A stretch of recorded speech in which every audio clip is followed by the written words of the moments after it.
Est-ce que vous avez envie de changer de vie? Est-ce que vous ressentez de la routine, de l'ennui, même je dirais plutôt de l'ennui parfois dans votre vie? Dites-moi. Si vous avez répondu à une de ces deux questions par oui, eh bien, je vous invite à écouter la suite. Et si vous avez dit non, à écouter aussi la suite. Vous allez voir. Bonjour et bienvenue dans 13 heures, le bonheur, présenté par Isabelle. Aujourd'hui, je vais vous expliquer ce que j'ai fait ce week-end. Ce week-end, eh bien, avant de partir, je partais en cohésion d'équipe et je me suis dit, je vais m'ouvrir à la nouveauté et je vais dire le plus souvent oui. Oui, je ne risque pas forcément grand-chose à dire oui, juste à découvrir de nouvelles choses, ouvrir de nouvelles opportunités, découvrir l'autre, créer du lien un petit peu plus. Eh bien, c'est ce que j'ai fait, c'est ce que je vais vous inviter et je vous invite à faire là maintenant, à vous ouvrir à la nouveauté, à créer des opportunités en disant oui. Bien entendu, si cela relève du danger pour vous, ne le faites pas lorsqu'on vous pose une question, lorsqu'on vous demande de faire quelque chose. Bien entendu, vous dites non si c'est trop dangereux. On s'entend là-dessus. Sinon, le reste du temps, vous allez voir, vous allez dire oui. Par exemple, je vais vous donner 3 exemples. Le premier exemple, c'est lors d'un repas. On était au restaurant et quelqu'un m'a dit, Isa, est-ce que tu veux partager avec moi ce plat-là? Eh bien, j'ai dit oui, même si ce n'était pas dans mes habitudes du tout culinaires que j'ai choisi de dire oui.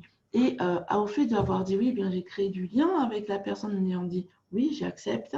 Et en deuxième, eh bien, nous avons eu droit à un spectacle. Le serveur est arrivé et nous a mis notre plat dans une grande meule de fromage et a fait tout un spectacle. Nous a rajouté après de la truffe dessus. Enfin, nous a fait un très beau spectacle et nous avons été les seuls dans toute l'équipe, en fait, à avoir eu droit à ce spectacle. Si j'avais dit non, eh bien, la personne n'aurait pas pu prendre son plat et nous n'aurions pas pu voir tout ce spectacle-là qui a été fait par rapport à notre plat.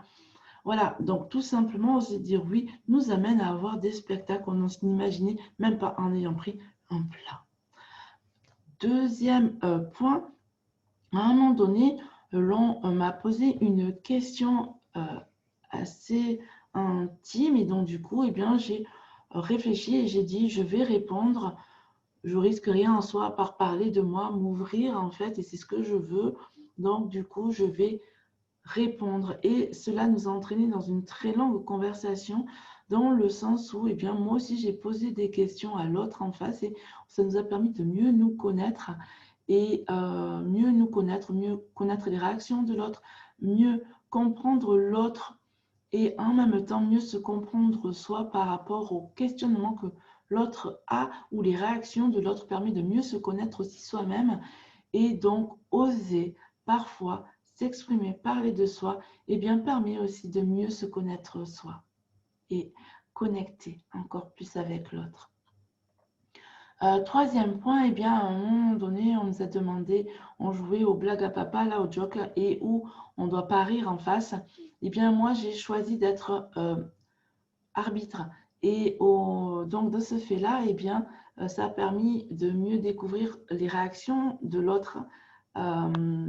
On doit surveiller qu'il ne rigole pas, donc surveiller son faciès, surveiller comment il bouge, etc. Et c'était vraiment très intéressant. Ça permet de mieux comprendre le fonctionnement de l'autre en face aux réactions, face aux blagues, face comment il fait pour se concentrer, pour ne pas rire, etc. C'était vraiment très intéressant. Si j'avais été dans le public, j'aurais pu échanger avec les autres et ça aurait été tout aussi intéressant, mais être moins concentré sur le visage et on apprend tout autant ainsi dans le fonctionnement de l'autre. Voilà, donc du coup, je vous ai donné 3 exemples où moi j'ai osé dire oui, je ne risquais absolument rien et c'était vraiment très intéressant. Voilà. À un moment donné, j'ai dit non, on m'a demandé si je voulais faire du karting et j'ai dit non. Je savais que là, personnellement, la dernière fois que j'en ai fait, je n'avais pas trouvé ça hyper agréable. J'avais vraiment eu peur parce que ça allait extrêmement vite autour de moi. Ils étaient complètement fous. Ils allaient à une vitesse incroyable. Ils nous passaient des queues de poissons et tout. Et j'avais vraiment pas trouvé ça fun pour moi. Et donc là, je sais que j'ai dit non, tout simplement. Puis au final, le karting ne s'est même pas fait au final. Donc voilà. Mais dans tous les cas, il faut oser dire oui pour s'ouvrir aux nouveautés. Et là, pour aujourd'hui, on m'a proposé de faire quelque chose dont j'ai passé toute ma journée à l'extérieur aussi, où j'ai osé dire oui pour changer ces habitudes, changer notre fonctionnement, pour découvrir de nouvelles choses. Il y a du challengeant, mais il faut oser dire oui. Quand ça nous challenge, il faut oser dire oui. Et quand je vous dis oui, vous entendez 3 voyelles, mais vous pouvez rajouter derrière le oui un E et vous entendez le mot oui. Et il faut savoir que on entend des questions, on nous propose des opportunités, on les entend par là et il faut donc après dire oui, oser dire oui, tout simplement agir. C'est ce que je vous souhaite pour être beaucoup plus, prendre le pouvoir de sa vie. Il est important d'accepter les choses en disant oui. Prendre le pouvoir de sa vie, c'est oser dire oui. Je vous dis à demain. C'était Isa.